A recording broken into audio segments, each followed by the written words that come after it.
Pour l'instant, tout le monde se questionne effectivement sur ce qu'a vraiment voulu le président de la République, puisque ce qu'il a annoncé a finalement été remis en cause par tous les membres de son gouvernement et de sa majorité en moins de 24 heures. Donc effectivement, nous, ce qu'on propose, c'est rien de nouveau. En vérité, c'est des mécanismes qui existaient à la naissance de la PAC, c'est des mécanismes qui existent encore aujourd'hui au Canada, aux États-Unis et même dans une moindre mesure en Espagne, et qui sont proposés par la gauche et les écologistes depuis des années, c'est-à-dire la garantie d'un prix minimum d'achat sur les produits agricoles à la vente qui ne soit pas en dessous du prix de revient voilà, pour les agriculteurs, et qui garantissent également un revenu digne pour les agriculteurs, c'est-à-dire à minima 1,5 ou 2 fois le SMIC.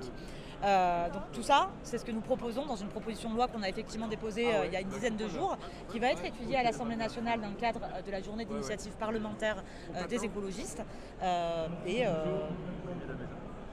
Voilà, et on en est ravis. On espère qu'on pourra rassembler une majorité effectivement autour de ce texte qui répond à une urgence qu'on a beaucoup entendue ces dernières semaines. C'est ce qu'ils veulent, les agriculteurs. Je crois que c'est le rôle de la représentation nationale que de se saisir de ce sujet.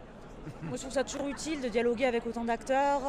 Là, on a l'ensemble des filières, on a l'ensemble des acteurs institutionnels, des acteurs syndicaux, bien évidemment, qui sont présents au même endroit. Alors, c'est jamais une découverte. En vérité, il y a des journalistes qui m'ont demandé « Ah là là, vous avez rencontré des agriculteurs cette semaine ?» Moi, je rencontre...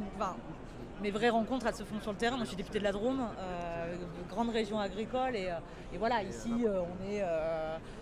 Il y a des jeux de posture, il y a des jeux politiques aussi qui se jouent, bien évidemment, à l'approche des européennes, donc c'est forcément un petit peu particulier, mais c'est intéressant, effectivement, de voir toute la bulle agricole célébrée également, et je crois qu'on a besoin, après une crise pareille, et la crise n'est pas terminée par ailleurs, mais de célébrer, de rendre de la fierté, de considérer l'enjeu et le travail agricole comme central. Et je crois que c'est ce qu'il fallait pour un salon comme celui-ci, donc je crois qu'il s'est bien passé pour la plupart des exposants et des agriculteurs. Et j'ose espérer qu'il portera ses fruits derrière en termes de politique publique. Dernier point, Madame la députée, je vous invite au restaurant. Quel est votre plat préféré? Les ravioles de Saint-Jean, qui est un plat... alors, il y a beaucoup de débats autour de l'origine des ravioles. Moi, je revendique le fait qu'elles viennent du Royan, dans la Drôme. Moi, j'en mange tout le temps. C'est absolument, je pense, pas sain d'en manger tout le temps. Mais voilà mon plat préféré.